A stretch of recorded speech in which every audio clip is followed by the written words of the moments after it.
একাত্তর কোনো মতাদর্শিক যুদ্ধ ছিল না, এটা দ্বিজাতি তত্ত্বের একটা রিজেকশন না, এটা ইসলামের কোনো রিজেকশন না।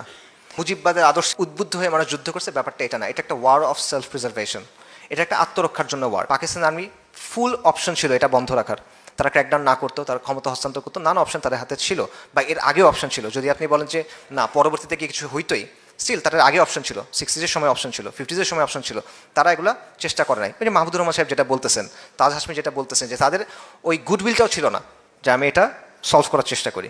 এই কারণে এটা আসলে আপনার বলার কোনো সুযোগ নাই যে সাধারণ মানুষ আদর্শিক কারণে পাকিস্তান থেকে আলাদা হয়ে গেছে। এটা তারা আত্মরক্ষার কারণে এটা হইতে হয়েছে, জুলুমের কারণে, আত্মরক্ষার কারণে। পাশাপাশি আরেকটা প্রশ্ন, পাকিস্তান যে ভেঙে গেল এটা কি ইসলামের ব্যর্থতা কিনা? না, কখনো না। এটা ইসলামের কোনোদিনও ব্যর্থতা না, এটা মুসলিম পরিচয়ের ব্যর্থতা না, এটা হলো পাকিস্তানের ব্যর্থতা। পাকিস্তান নামক যে রাজনৈতিক প্রকল্পটা ছিল এটা সেটার ব্যর্থতা। ইসলামকে বাদ দিয়ে, ইসলামের শিক্ষা বাদ দিয়ে, ইসলামের মূলনীতি বাদ দিয়ে, ইসলামের শরিয়া বাদ দিয়ে আপনি কি মুসলিম পরিচয় রাখবেন? পাকিস্তান এই কাজটা করার চেষ্টা করছে এবং তার ফলে এটা টিকে নাই। ইসলামের শিক্ষা কি?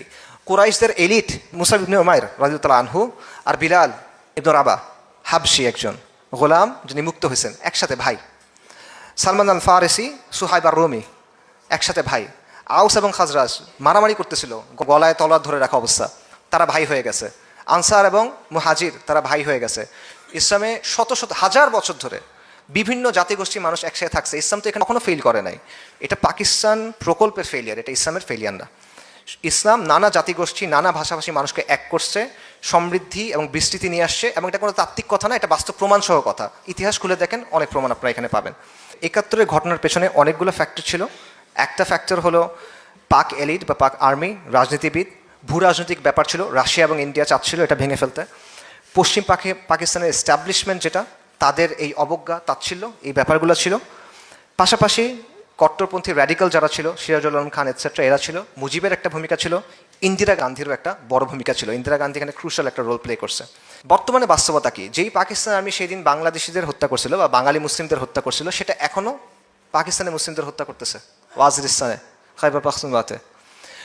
আর যারা ওই দিন বলছিল যে আমরা ভারতের বন্ধু হয়ে তোমাদের জান মাল সম্পদ সম্মান সুরক্ষা করব, এতদিন আমরা দেখছি তারা কি করছে আমাদের সাথে। আমাদেরকে আয়না ঘরে ঢুকেছে, আমাদেরকে গুম করছে, খুন করছে, চোখ উঠায় ফেলছে, মারতে মারতে পিটায় মেরে ফেলছে। পাকিস্তানের অবস্থা কি? যে আজকে তার আপনি লা ইলাহা ইল্লাল্লাহর কথা বলে বলছেন শরিয়ত আছে, সেখানে শরিয়ত নাই, ইনসাফ আছে, আদল আছে, সেখানে নাই। ওখানে তাদের সবচেয়ে বড় বড় মিলিটারি ভিক্টরিগুলো কি? তারা কোন মানুষকে সবচেয়ে বেশি মারছে? হিসাব করে দেখেন, মুসলিমদেরকে মারছে সবচেয়ে বেশি। আর বাংলাদেশের অবস্থাটা কি? নবী সাল্লাল্লাহু আলাইহি ওয়াসাল্লামকে নিয়ে যখন প্রচণ্ড ধরনের অবমাননা হয়েছে, সেটা নিয়ে আপনি কথা বলতে গেছেন, রাষ্ট্রশক্তি দিয়ে আপনাকে ক্র্যাকডাউন করে হত্যা করা হয়েছে, মিডিয়াতে সেটা ব্ল্যাক আউট করা হয়েছে, আপনাকে তারপর অপরাধী বানানো হয়েছে যে তুমি হলো তাণ্ডবকারী। এটা হলো বাস্তবতা। পাকিস্তান এবং বাংলাদেশ আলটিমেটলি দুটাই ফেইল করছে এই জায়গায়। এই উপমহাদেশে মানুষ চাচ্ছিল কি? লা ইলাহা ইল্লাল্লাহ। পাকিস্তান এটা দিয়ে তো হয়েছে, ইসলাম দিয়ে চাইছে। তারা আল্লাহর গোলামি চাইছিল। আমরা গোলামি পাইছি কার? একবার ইন্ডিয়ার, একবার আমেরিকার গোলামি পাইছি। আমরা লা ইলাহা ইল্লাল্লাহ পাইছি, নাকি আমরা মানুষের তন্ত্রমন্ত্র পাইলাম? এখন আমি কোনটা নিয়ে আনন্দ করব আর কোনটা নিয়ে খুশি হব আমাকে বলেন। আমি কি অর্জন করছি আর আমি কি হারাইছি বলেন। আমার কোন পথে যাওয়ার কথা ছিল, আমি কোন পথে গেলাম, এবং আমি এখন কোথায় আছি? দশকের পর দশক হয়ে গেছে, এখন আমরা অন্ধকারের মধ্যে ঘুরে বেড়াইতেছি। এটা হলো বাস্তবতা। এবং এটার মূল কারণটা হলো আল্লাহর আইন এবং গায়রুল্লাহর আইন। ইসলাম এবং গায়রুল্লাহর যে system, secularism, secular state, democracy, liberalism, এই বিষয়গুলোর পার্থক্যটা, এই বিষয়গুলোর দ্বন্দ্বটা আমরা বুঝতেছি না বা এড়ায় যাচ্ছি। এবং আমরা শুধু এটা করতেছি না, অনেক ক্ষেত্রে আমরা এই সেকুলার শাসক যারা আল্লাহর আইনকে বাতিল করতেছে, হালালকে হারাম করতেছে, হারামকে হালাল করতেছে, নতুন আইন প্রণয়ন করতেছে, আপনার উপর এটা বাধ্যতামূলকভাবে চাপাই দিচ্ছে, তাকে আমি গিয়ে বলছি সে শরী শাসকের মতো।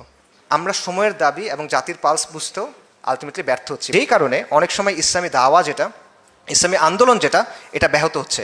এবং সবচেয়ে বড় কথা হলো যে ইসলাম এবং সেকুলারিজমের যে দ্বন্দ্ব, যেটা মূল সংঘাত, আসলে এই বিষয়টা আমরা ধরতে পারতেছি না। এবং যতদিন আমরা এটা ধরতে পারবো না, ততদিন আমরা বিভিন্ন গোলকধাঁধায় ঘুরতে থাকবো। যদি আপনি সরল পথ থেকে সরে যান, তাহলে বাকি কি থাকে? বিচ্যুতি। আমরা বাস্তববাদী হওয়া, প্র্যাগম্যাটিজমের কথা বলে অনেক কিছু গ্রহণ করতেছি, এবং এটার ফলে আমরা দেখতেছি যে স্বল্প মেয়াদে, শর্ট রানে আমাদের কিছু গেইন আছে, বাট লং রানে এটা আমাদের ক্ষতি ছাড়া আর কিছু দিচ্ছে না। পাকিস্তানের চিন্তাটা কোত্থেকে আসছিল? সৈয়দ আহমেদ শাহিদ রাহিমাহুল্লাহ, শাহ ইসমাইল শাহিদ রাহিমাহুল্লাহ, তাদের একটা চিন্তা ছিল যে ভারতবর্ষের, হিন্দুস্তানের মুসলিমদের একটা ইসলামী ইমারা লাগবে, তারা শরিয়ার আন্ডারে থাকবে। এই চিন্তাটা স্যার সৈয়দ আহমেদ আলিগড়ের বিশ্ববিদ্যালয় আর মুসলিম লীগের হাত ধরে কি হলো? Liberal Democratic secular Pakistan.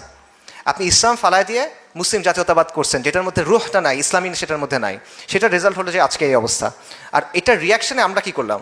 এটা রিয়াকশনে আমরা গিয়ে ধরলাম বাঙালি জাতীয়তাবাদ। যেই বাঙালি জাতীয়তাবাদ বারবার কি করে? আওয়ামী জাহিলিয়াতকে নিয়ে আসে। যে বাঙালি জাতীয়তাবাদ বারবার আমাদেরকে ভারতের করদ রাজ্য বানানোর চেষ্টা করে। আমরা একবার বলছি ইসলাম, যেই জায়গায় আমাদের যাওয়ার কথা, আবার প্র্যাগমেটিজমের কথা বলতে গিয়ে আমরা বলছি না, ইসলাম না, লিবারাল ডেমোক্রেসি, সিভিল ডেমোক্রেটিক ইসলাম, ওয়েলফেয়ার স্টেট, এই ধরনের নানা কথাবার্তা আমরা বলে বেড়াচ্ছি। এইভাবে বারবার প্র্যাগমেটিজমের কথা বলে, বারবার প্র্যাকটিক্যাল হওয়ার কথা বলে আমরা মূল জায়গা থেকে সরে যাচ্ছি, এবং শর্ট টার্মে আমরা মনে করতেছি আমরা গেইন করতেছি, লং টার্মে আমাদের চেয়ে বড় লুজার আসলে আর কেউ নাই।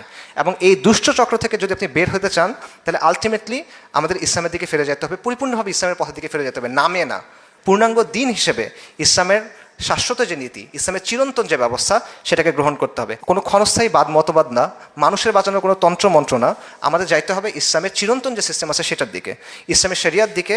এবং তাহলেই আমরা এই দুষ্ট চক্র থেকে মুক্তি পাবো, তাহলেই আমরা আমাদের কওমের অস্তিত্ব, নিরাপত্তা এবং ধারাবাহিকতা রক্ষা করতে পারবো। এটাই আমাদের পথ এবং এটাই আমাদের আহ্বান।